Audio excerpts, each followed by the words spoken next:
entré en un mouvement sismique imprévu, gorgé du bonheur possible d'un autre destin pour un peuple si longtemps méprisé.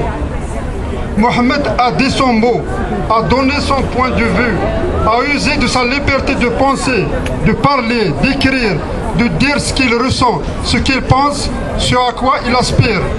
Et sans faillir, il n'a jamais cessé de proclamer sa volonté, sa conviction que la révolution n'est et ne sera jamais que pacifique, ponctuant 1000 fois ses prises de parole par Silmiya, Silmiya, Silmiya. Car si la colère des Algériens contre le régime et ce à quoi il a réduit ce grand pays est immense, les révolutionnaires de février savent que la violence ne mène à rien.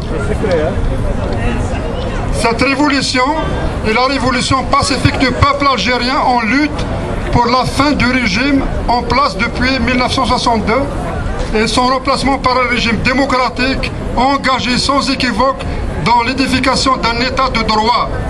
Le défi qu'elle s'impose est d'y parvenir pacifiquement en prenant le temps qu'il faudra et en maintenant les Algériens, quelle que puisse être leur différence, unis autour de l'objectif de la construction d'un État démocratique, d'un État digne de leurs histoires et de leurs aspirations naturelles à la liberté, à la justice et à la dignité.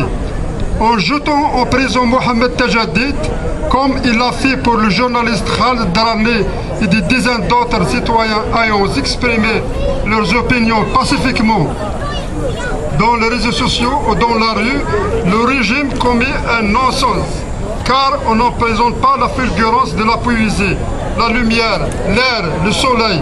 On n'enchaîne pas les hommes libres offerts à l'isolement comme de dangereux criminels.